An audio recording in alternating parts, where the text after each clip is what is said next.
Bek timnas Jepang, Yuto Nagatomo, mengaku terkesan dengan sambutan hangat dari masyarakat Indonesia kepada ia dan rekan-rekannya setibanya di Bandara Internasional Soekarno-Hatta, Tangerang, Banten, Senin, tanggal 11 November tahun 2024. Padahal skuad Jepang tiba di Indonesia pada pukul 2 waktu Indonesia Barat dini hari. Semula Jepang berangkat dari Bandara Haneda, Tokyo, pada Minggu tanggal 10 November tahun 2024 pukul 10.15 waktu sana. Jepang dijadwalkan akan tiba di Bandara Internasional Soekarno-Hatta pada pukul 16.30 waktu Indonesia Barat. Namun perjalanan Jepang ke Indonesia sedikit bermasalah. Pesawat yang ditumpangi Jepang menuju Indonesia harus putar balik di udara. Hingga akhirnya skuad Jepang harus mengganti pesawat untuk terbang ke Indonesia. Penerbangan Jepang ke Indonesia baru dilakukan pada pukul 20.10 waktu sana. Jepang pun tiba di Indonesia pada pukul 2 waktu Indonesia Barat dini hari. Setibanya di Indonesia, hanya ada 4 pemain Jepang dan staf pelatih yakni Yuto Nagatomo, Kosei Tani, Kota Takai, dan Hiroke Sekin. 2 pemain Jepang yakni Ritsu Doan dan Joel Chima Fujita menyusul dan tiba di Indonesia pada Senin, tanggal 11 November tahun 2024 pagi WIB. Yuto Nagatomo mengucapkan rasa terima kasih kepada masyarakat Indonesia. Saya sangat tersentuh saat kami tiba di bandara. Para penggemar Anda datang ke bandara dan menyambut kami, kata Yuto Nagatomo kepada awak media termasuk Bolasport.com di lapangan A, Senayan, Jakarta Pusat, Senin, tanggal 11 November tahun 2024. Mantan pemain Inter Milan itu juga merasakan atmosfer yang sangat luar biasa jelang pertandingan. Di mana, tiket pertandingan Timnas Indonesia vs Jepang sudah habis terjual. Dijadwalkan, Timnas Indonesia akan melawan Jepang pada laga kelima grup C putaran ketiga kualifikasi Piala Dunia 2026 zona Asia di Stadion Utama Gelora Bung Karno SUGBK Senayan, Jakarta Pusat, Jumat tanggal 15 November tahun 2024. Dari langkah pertama yang saya ambil di luar bandara, saya tahu bahwa negara ini luar biasa. Rombongan pertama Timnas Jepang sudah tiba di Indonesia pada Senin, 11/11. Tiba di tanah air pada dini hari tadi, mereka langsung menggelar latihan siang ini. Pelatih Hajime Moriyasu langsung mengambil alih program latihan yang dihadiri oleh pemain seperti Yuto Nagatomo, Kosei Tani, dan Hiroki Sekin hadir pada sesi latihan tersebut. Rombongan pemain Samurai Biru juga mulai tiba hari ini dan mereka langsung melaksanakan adaptasi terutama terkait cuaca yang panas. Latihan perdana kali ini mendapatkan sorotan langsung dari media Jepang. Mereka menilai bahwa atmosfer sepak bola Indonesia cukup tinggi. Terbukti Samurai Biru mendapatkan sambutan yang cukup meriah. Itu adalah pemandangan yang tidak biasa. Meskipun media dari negara tuan rumah tidak berbondong-bondong datang pada putaran final kualifikasi kali ini. Namun demam sepak bola yang tinggi sudah bisa dirasakan sejak latihan hari pertama, tulis laporan Yahoo Japan.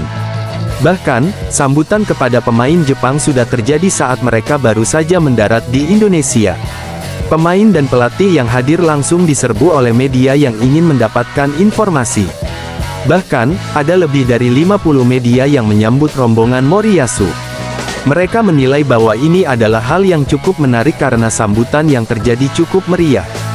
Meskipun gerimis terus mengguyur, 10 perusahaan televisi dan lebih dari 50 anggota media Indonesia bergegas menuju area peliputan.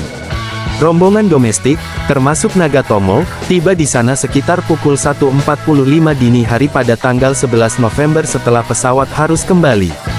Sekitar 10 penggemar lokal yang antusias telah menunggu mereka bahkan pada tengah malam.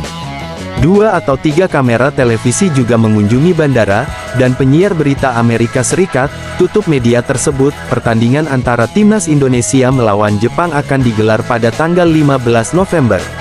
Laga tersebut akan dilaksanakan di Stadion Utama Gelora Bung Karno, Jakarta.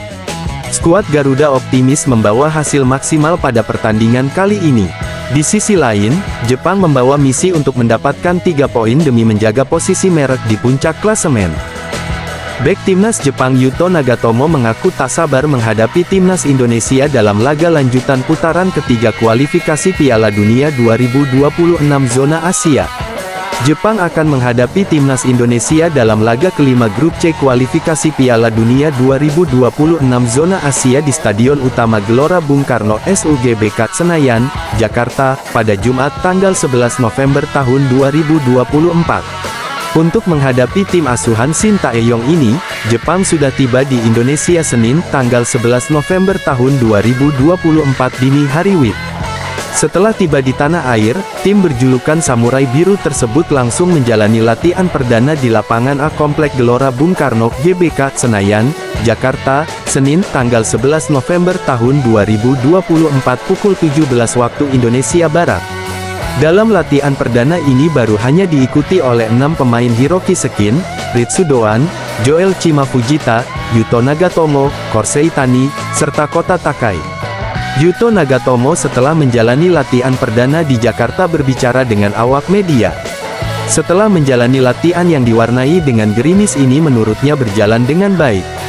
Ia hanya menyayangkan latihan ini diwarnai hujan, sayangnya, hari ini hujan, tetapi seperti yang Anda lihat, kami menjalani sesi latihan yang sangat baik, ujar Yuto Nagatomo kepada awak media termasuk Bolasport.com di lapangan A, Senin, tanggal 11 November tahun 2024. Mantan pemain Inter Milan itu mengatakan bahwa Jepang memang baru menjalani latihan dengan 6 pemain saja. Namun, ia percaya latihan berjalan dengan baik dan menurutnya Jepang siap menghadapi timnas Indonesia. Saya pikir kami mempersiapkan diri dengan baik untuk pertandingan, ucapnya. Setelah menjalani latihan di Jakarta, Indonesia ini, pemain berusia 38 tahun tersebut mengatakan bahwa ia tak sabar menghadapi timnas Indonesia. Hal ini karena ia menilai bahwa timnas Indonesia saat ini sangat berkembang. Selain itu, ia juga bersemangat karena menurutnya masyarakat Indonesia terlihat antusias dengan sepak bola. Antusias masyarakat ini juga karena tak hanya supporter yang memberikan dukungan, namun, wartawan lokal yang meliput latihan timnas Indonesia juga cukup banyak. Seperti yang bisa kita lihat di sini, di lapangan latihan, orang-orang Indonesia punya minat yang tinggi terhadap sepak bola, kata Nagatomo. Saya jadi tidak sabar menantikan pertandingan, melawan timnas Indonesia, tuturnya. Sementara itu, Yuto Nagatomo pun mengaku tak ingin meremehkan timnas Indonesia. Ia memuji bahwa tim asuhan Shin Tae-yong telah mengalami perkembangan. Untuk itu, ia tak ingin menganggap remeh timnas Indonesia. Level timnas Indonesia tentu saja sudah berkembang, dan saya tahu ini akan jadi pertandingan yang berat antara Indonesia vs Jepang, tegasnya. Tim Ge-Ipens dan Dion Marks akan segera diproses menjadi WNI. Timnas U20 Indonesia saat ini dalam masa persiapan jelang berlaga di Piala Asia U20 2025. Mereka dalam masa pemusatan latihan di Jepang untuk mematangkan taktik dan chemistry antar pemain. Garuda Nusantara membawa misi menembus Piala Dunia U20 2025 lewat jalur Piala Asia. Penambahan kekuatan dibutuhkan demi membawa skuad terbaik dan nantinya bisa menembus ajang tersebut. Pelatih Timnas U20 Indonesia, Indra Syafri menjelaskan, tim Ge-Ipens dan Dion Marks akan segera diproses menjadi WNI. Mereka diproyeksikan untuk bisa segera bergabung ke Timnas U20 Indonesia. Ini jadi langkah yang cukup strategis untuk Garuda Nusantara. Ada 2 yang sedang diproses, Dion dan tim, kata Indra Syafri dilansir Bolasport.com dari laman Antara. Mantan pelatih Bali United ini menambahkan, nantinya tim dan Dion akan hadir di Indonesia pada tanggal 14 November. Mereka akan mengurus semua keperluan untuk segera bisa mendapatkan status WNI. Selain itu, belum ada pemain keturunan yang diproses lagi saat ini. Tanggal 14 dia datang ke Indonesia untuk tes kesehatan. Mungkin interview, wawancara, dan sebagainya. Yang lain belum ada, hanya 2 itu, lanjutnya. Indra menambahkan, semua berkas saat ini sedang dipersiapkan oleh PSSI. Hal ini yang membuat dia belum bisa menentukan apakah 2 pemain tersebut bisa segera tersedia untuk Garuda Nusantara. Dia hanya berharap mereka bisa menambah kekuatan dan membawa hasil maksimal. Kalau sudah bersalaman dengan ketum kami, itu pasti. Kalau belum salaman, belum pasti. Kami sebagai pelatih hanya memberikan rekomendasi ada 2. Apakah itu bisa atau tidak, nanti tergantung proses federasi kita, tutupnya.